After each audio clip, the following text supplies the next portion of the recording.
जो अभी कुछ देर पहले ही हमने बताने की कोशिश की कि 7 से 8 दिनों तक लगातार ही उनको यहाँ पर रखा गया, लेकिन अब क्या प्रोसेस मैनेजमेंट की तरफ से क्या कुछ मिल रहा है? देखिए, मैं अभी यहाँ 2-3 घंटे से मैं आया हूँ। मैनेजमेंट का कोई पता नहीं है। एक मैनेजर है और मैनेजर से मैंने बात किया, उन्होंने सीधा कहा कि मैं भी एक यहाँ पर नौकरी करता हूँ और इसका जो मैनेजमेंट है और मैनेजमेंट को मैंने खबर कर दिया है, लेकिन अभी तक मैनेजमेंट का कोई पता नहीं है। पेशेंट को इसलिए नहीं छोड़ा जा रहा है कि वो बिल पे नहीं कर पा रहे हैं, जितने भी बिल बने हुए हैं। मैं वही बात बता रहा हूँ, ये लोग सुप्रीम कोर्ट का जो आदेश है और हमारे पश्चिम बंगाल का माननीय मुख्यमंत्री ने जो नियम कानून पास किए हैं, माननीय मुख्यमंत्री ने भी बोला है कि अगर किसी के पास में पैसा नहीं है, किसी पेशेंट के पास में, तो उनका ट्रीटमेंट बंद नहीं होना चाहिए। यदि पेशेंट को 58 वर्षीय पेशेंट है, यदि उनको कुछ हो जाता है आपके कहने अनुसार कि बहुत क्रिटिकल सिचुएशन है, अभी उनको ले जाने की ज़रूरत है नॉर्थ बंगाल मेडिकल कॉलेज या किसी भी गैर सरकारी या सरकारी अस्पताल में, यदि उनको नहीं ले जाया जाता है और उनको कुछ हो हवा जाता है, तो इसकी जिम्मेदार कौन होगा? और अगर जे नर्सिंग होम पेशेंट को नहीं छोड़ते हैं तो हम लोग FIR कर देंगे। नमस्कार, आप सभी दर्शकों का स्वागत है नॉर्थ बंगाल न्यूज़ 24 में। आपके साथ आपके समक्ष चंदन सिंह। विषय की गंभीरता को देखते हुए हम बताना चाहेंगे कि इसके पहले भी हम अपडेट देने की कोशिश किए थे कि 58 वर्ष की एक महिला कलिम्पोंग की रहने वाली है। जी हाँ, उनकी परिवार जो है वो कलिम्पोंग से है और उन्हें 20 तारीख को गैर सरकारी अस्पताल में सिलीगुड़ी के गैर सरकारी अस्पताल में भर्ती किया गया और 7 से 8 दिनों में ही उनका जो बिल है 3.5 लाख के पार पहुंचा दिया गया। ट्रीटमेंट के नाम पर उनके साथ सही नहीं किया गया है, ये उनके परिवार वालों का कहना है। परिवार वालों की मजबूरी का फ़ायदा उठाया जा रहा है, ये कहना है परिवार वालों का। साथ ही साथ हमने NGO से भी बातचीत के दौरान आपको बताया कि किस तरह से जो ये समस्या है बड़ी हो गई है और इस समस्या का समाधान करने के लिए परिवार वालों ने NGO human rights, international human rights की मदद ली। उनसे भी हमने बातचीत की थी और अपडेट देने की कोशिश की थी। इस वक्त हम आपको फिर से अपडेट देने की कोशिश करेंगे कि जो पेशेंट है, जो महिला है, उन्हें छोड़ा जा रहा है कि नहीं, क्या उनके साथ होगा। आइए हम बातचीत करने की कोशिश करते हैं सर से। जी सर, हमें बताइए, क्या अभी विशेष करके जो अभी कुछ देर पहले ही हमने बताने की कोशिश की कि 7 से 8 दिनों तक लगातार ही उनको यहाँ पर रखा गया, लेकिन अब क्या प्रोसेस मैनेजमेंट की तरफ से क्या कुछ मिल रहा है? देखिए, मैं अभी यहाँ 2-3 घंटे से मैं आया हूँ। मैनेजमेंट का कोई पता नहीं है। एक मैनेजर है और मैनेजर से मैंने बात किया, उन्होंने सीधा कहा कि मैं भी एक यहाँ पर नौकरी करता हूँ और इसका जो मैनेजमेंट है और मैनेजमेंट को मैंने खबर कर दिया है, लेकिन अभी तक मैनेजमेंट का कोई पता नहीं है। और एक उन्होंने मैनेजर ने एक फ़ोन दिया था, डॉक्टर पाल चिनाकिया नाम है, उनको मैंने फ़ोन लगाया तो उनका स्विच ऑफ है।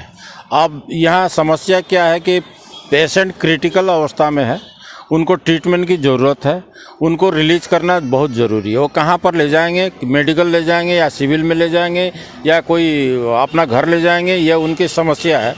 लेकिन हम लोग ने कहा है कि आप जो है मैनेजमेंट को बुलाइए, मैनेजमेंट पेशेंट को छोड़ दे। पैसा अगर उनके पास में नहीं है, लेकिन आप पेशेंट के पास में अगर पेशेंट पार्टी के पास में अगर पैसा नहीं है तो पेशेंट को जो रोकने का अधिकार किसी भी हॉस्पिटल और नर्सिंग होम का नहीं है।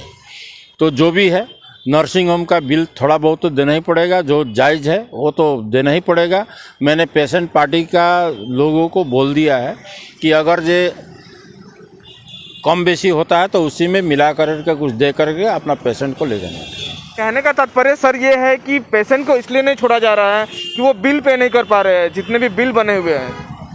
मैं वही बात बता रहा हूँ, ये लोग सुप्रीम कोर्ट का जो आदेश है और हमारे पश्चिम बंगाल का माननीय मुख्यमंत्री ने जो नियम कानून पास किए हैं, माननीय मुख्यमंत्री ने भी बोला है कि अगर किसी के पास में पैसा नहीं है, किसी पेशेंट के पास में, तो उनका ट्रीटमेंट बंद नहीं होना चाहिए।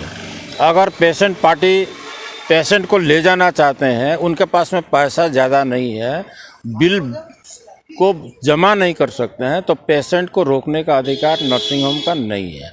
इस चीज़ को नर्सिंग होम को देखना चाहिए और ये नियम कानून का पालन करना चाहिए। सर, यहाँ पर सवाल ये उठता है, जितने भी दर्शकगण जुड़े हुए हैं, सवाल ये उठता है कि यदि पेशेंट को 58 वर्षीय पेशेंट है, यदि उनको कुछ हो जाता है, आपके कहने अनुसार कि बहुत क्रिटिकल सिचुएशन है, अभी उनको ले जाने की ज़रूरत है नॉर्थ बंगाल मेडिकल कॉलेज या किसी भी गैर सरकारी या सरकारी अस्पताल में, यदि उनको नहीं ले जाया जाता है और उनको कुछ हो हवा जाता है तो इसकी जिम्मेदार कौन होगा?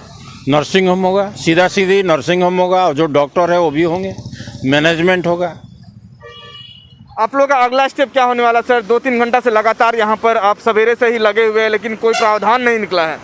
मैंने आपको बता दिया कि ये बहुत हम लोग के लिए भी बहुत दुखद घटना है, और अगर ये नर्सिंग होम पेशेंट को नहीं छोड़ते हैं तो हम लोग एफआईआर कर देंगे, प्रशासन के समक्ष हम लोग जाएंगे, हम लोग एफआईआर करेंगे, प्रशासन देखेगी। जी धन्यवाद। तो यदि इस मामले को सुलझाया नहीं गया, इस मामले का समाधान नहीं किया गया, तो आखिरी इसके बाद जो कदम लिया जाएगा वो ये है कि प्रशासनिक मदद ली जाएगी, एफआईआर तक किया जाएगा, क्योंकि यदि 58 वर्षीय महिला को कुछ हो जाता है तो इसका जिम्मेदार इनके कहे अनुसार कहीं ना कहीं ये गैर सरकारी अस्पताल होने वाला है। फिलहाल हम लगातार ही आपको अपडेट देने की कोशिश करेंगे, इसके बाद जो कदम उठाई जाएगी उसके साथ हम आपसे जुड़ेंगे। यूं ही देखते रहे नॉर्थ बंगाल न्यूज 24। धन्यवाद, जय हिंद। धर्मनिरपेक्ष राष्ट्र हिसेबे नमस्कार, आप सभी दर्शकों का स्वागत है नॉर्थ बंगाल न्यूज 24 में। आपके साथ आपके समक्ष चंदन सिंह। विषय की गंभीरता को देखते हुए हम बताना चाहेंगे कि इसके पहले भी हम अपडेट देने की कोशिश किए थे कि 58 वर्ष की एक महिला कलिम्पोंग की रहने वाली है। जी हाँ, उनकी परिवार जो है वो कलिम्पोंग से है और उन्हें 20 तारीख को गैर सरकारी अस्पताल में सिलीगुड़ी के गैर सरकारी अस्पताल में भर्ती किया गया और 7 से 8 दिनों में ही उनका जो बिल है 3.5 लाख के पार पहुंचा दिया गया। ट्रीटमेंट के नाम पर उनके साथ सही नहीं किया गया है, ये उनके परिवार वालों का कहना है। परिवार वालों की मजबूरी का फ़ायदा उठाया जा रहा है, ये कहना है परिवार वालों का। साथ ही साथ हमने एनजीओ से भी बातचीत के दौरान आपको बताया कि किस तरह से जो ये समस्या है बड़ी हो गई है और इस समस्या का समाधान करने के लिए परिवार वालों ने NGO human rights, international human rights की मदद ली। उनसे भी हमने बातचीत की थी और अपडेट देने की कोशिश की थी। इस वक्त हम आपको फिर से अपडेट देने की कोशिश करेंगे कि जो पेशेंट है, जो महिला है, उन्हें छोड़ा जा रहा है कि नहीं, क्या उनके साथ होगा। आइए हम बातचीत करने की कोशिश करते हैं सर से। जी सर, हमें बताइए क्या अभी विशेष करके जो अभी कुछ देर पहले ही हमने बताने की कोशिश की कि 7 से 8 दिनों तक लगातार ही उनको यहाँ पर रखा गया, लेकिन अब क्या प्रोसेस मैनेजमेंट की तरफ से क्या कुछ मिल रहा है? देखिए, मैं अभी यहाँ 2-3 घंटे से मैं आया हूँ। मैनेजमेंट का कोई पता नहीं है। एक मैनेजर है और मैनेजर से मैंने बात किया, उन्होंने सीधा कहा कि मैं भी एक यहाँ पर नौकरी करता हूँ और इसका जो मैनेजमेंट है और मैनेजमेंट को मैंने खबर कर दिया है, लेकिन अभी तक मैनेजमेंट का कोई पता नहीं है। और एक उन्होंने मैनेजर ने एक फ़ोन दिया था, डॉक्टर पाल क्या नाम है, उनको मैंने फ़ोन लगाया तो उनका स्विच ऑफ है। अब यहाँ समस्या क्या है कि पेशेंट क्रिटिकल अवस्था में है, उनको ट्रीटमेंट की ज़रूरत है, उनको रिलीज करना बहुत ज़रूरी है। वो कहाँ पर ले जाएंगे, मेडिकल ले जाएंगे या सिविल में ले जाएंगे या कोई अपना घर ले जाएंगे, ये उनकी समस्या है। लेकिन हम लोग ने कहा है कि आप जो है मैनेजमेंट को बुलाइए, मैनेजमेंट पेशेंट को छोड़ दे। पैसा अगर उनके पास में नहीं है, लेकिन आप पेशेंट के पास में अगर पेशेंट पार्टी के पास में अगर पैसा नहीं है तो पेशेंट को जो रोकने का अधिकार किसी भी हॉस्पिटल और नर्सिंग होम का नहीं है।